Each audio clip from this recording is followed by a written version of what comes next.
All right, so this is a suggestion via a channel member. The name of the video is Biden's border policy under fire as the app, I'm guessing the CBP1 app, paroles 800,000 migrants into the United States of America.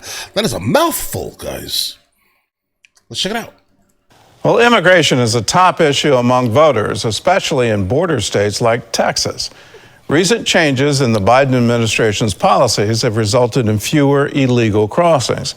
Yet critics argue that some of those changes could encourage more arrivals. Well, CBN's Tara Mergener reports from McAllen, Texas. All right, let's go. CBN News? As the sun sets over the Rio Grande, the Texas-Mexico border appears peaceful.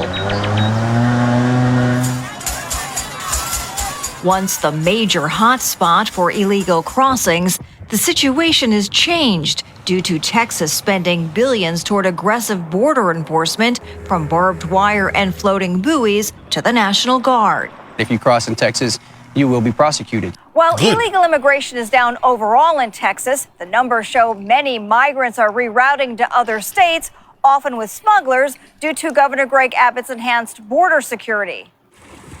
Border officials say that means more crossings in neighboring states like Arizona, New Mexico, and California. Most of it is cartel. If you pay the cartel to get across, they're taking you up north because it's easier for them. Biden administration executive orders aimed at streamlining asylum requests have also reduced the number of dangerous crossings and expedited deportations. I'm announcing actions to bar migrants who cross our southern border unlawfully. Migrants will be restricted from receiving asylum at our southern border unless they seek it after entering through an established lawful process. In August, 58,000 migrants entered the U.S., down from a record 250,000 in December. That's a 68% drop compared to a year ago. Guys, keep this in mind here. A lot of what's going on is that a lot of migrants are waiting. They're waiting to see exactly who actually takes the presidency, so they can basically get all of these things settled, right? They're still going to try to absolutely make a push towards the southern border. But my biggest concern here is, guys, I think we need to basically change what the definition of asylum actually is, because unfortunately it's allowing this, right? These 800,000 migrants. The issue here almost exclusively is how we define asylum. Apparently there are some loopholes that just allow people to, well, how about this? Due to an overwhelmed system, all right, those are the loopholes. We have an overwhelmed system, and individuals are utilizing the fact that they know it'll take multiple years, so they will be able to stay within their country, until their court case comes up. If they even go to their court case, which is not likely. Why? Because 90%, high 90% of migrants that actually go to these court cases get sent back home, guys. All right? Because why? They're not actually asylum seekers. I think we need to properly vet them at the border. Are you fleeing some type of persecution? If you are not, you cannot come in this manner. Guys, I think that's kind of how we need to kind of reframe the conversation. And whichever party has the ability to reframe it fast enough, should be able to handle the southern border, period, guys. I mean, we can continue demonizing the people. I mean, if that's what people are desiring, I guess, right? Not the greatest thing in the world, but the main issue right now is how we are defining what asylum is. While the Biden administration touts a recent drop in illegal border crossings, critics argue they don't tell the whole story. They claim new legal pathways for migrants don't reduce overall migration, but instead encourage more arrivals and further complicate border security. The traffic and people coming into the pipeline has not abated under the executive order. The Biden administration, for quite some time now, has been using the parole system to let people make an appointment on CBP1 app and fly into the country, so effectively flying over the border. The CBP1 system helps process about 50,000 asylum seekers monthly, with more than 800,000 migrants paroled into the U.S. since its launch last year. Millions remain waiting for appointments. This traveler feature is now live on CBP1. Humanitarian parole programs also allow legal entry for tens of thousands each month, from designated crisis countries. Okay, yeah, and see, this is the thing. When it comes to the CBP1 app, the individuals that are actually utilizing this application are doing it the right way, guys. In fact, but again, we actually cannot take another country's whole population into our nation. There has to be an actual limit on that here. These individuals are not illegals. These are, in fact, legals, but it's just a lot of them, again, are qualifying for a program that really doesn't make sense for their actual situation. I mean, economic migrancy is not covered under the asylum process, but for some reason, it is right now, weirdly. Unlike regular parole, which is case specific. It's like the U.S. government is completing the smuggling process. They're gaming the system and they're skewing the numbers so it looks like immigration's down when it's actually not down at all. We see what happens in New York. We saw what happened in Springfield, Ohio, Aurora, Colorado. That impact is being felt regardless of what the level of traffic at the border is. We reached out to the White House about these concerns and are still awaiting a response.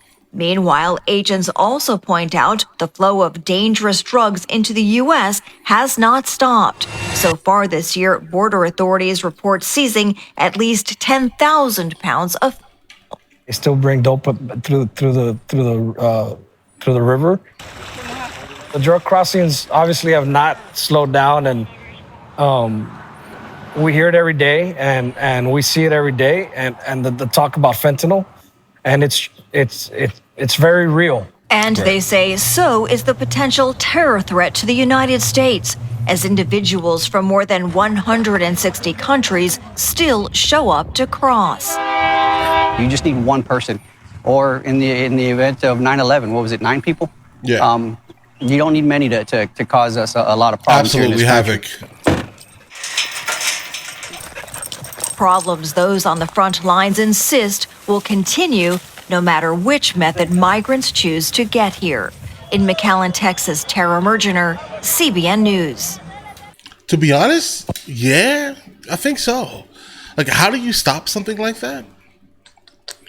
And it's not even about like just closing the border. That's like, whenever I hear that, I just don't like the idea of that, because people are still going to migrate, right? I mean, not in a way, but not in the same way they're doing right now, but people are still going to have the ability and should have the ability, in fact, if they qualify, to be able to come to the United States of America the legal way, right? And also, at the same time, guys, Mexico makes a lot of our things. So if you close the southern border, you are messing up the flow of goods, okay? And a lot of cars are being manufactured there also. So just keep that in mind. I'm sure if you look under some of your hoods, you'll see made in Mexico. So just be fully aware. Specifically closing the border does not make much sense, you know.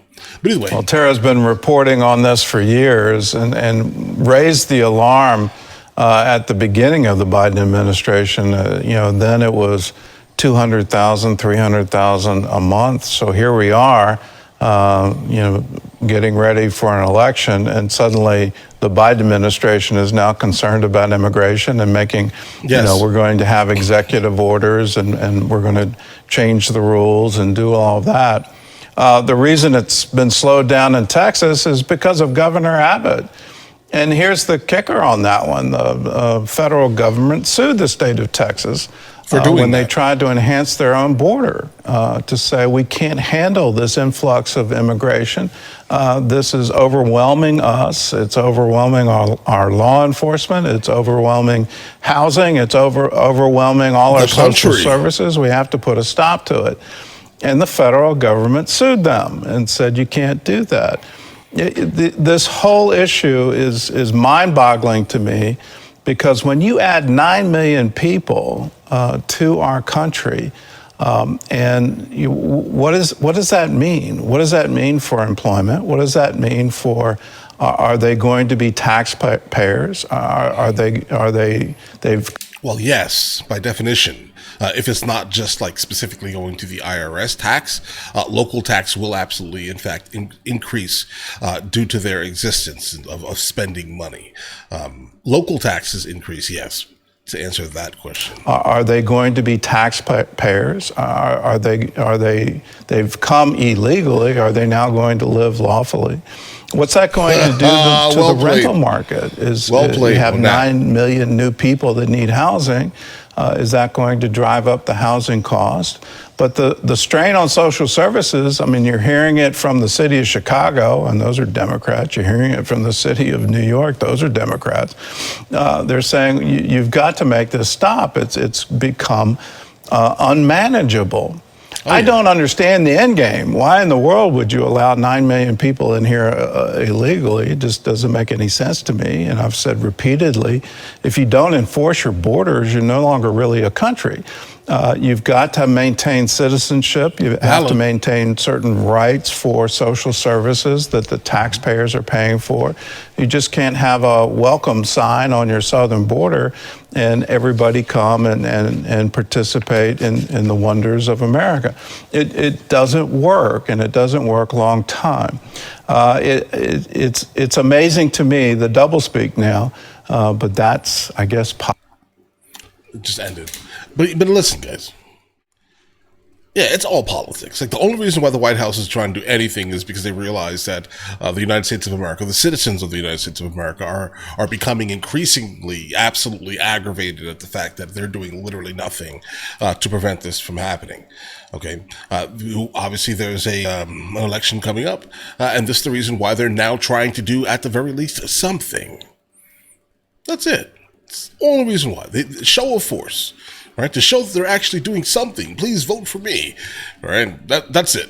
So we can raise your taxes. That's basically what the White House is currently saying. All right, a little too late. A little too late. And the fact that they're allowing the CBP1 app to just be used in a way that is crazy. Again, if the people actually do not qualify for asylum, then they should not, in fact, be able to have access to any type of asylum program, and then paroled into the United States of America, and then paid for by the United States government.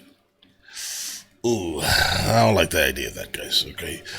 There are absolutely impoverished people in the United States of America that would be great candidates for a lot of the programs that are currently being overfunded, okay, and overused by the current migrant crisis, guys. All right? But all right, listen, guys, let me know in the comments what you guys think. If you guys are new here, please like and subscribe. Catch you guys later. Guys, before we go, are you guys subscribed to the other channels? Logical Movie Reviews with Mr. L. Boyd, along with Mr. L. Boyd Music. Both are found in the description. Check it out.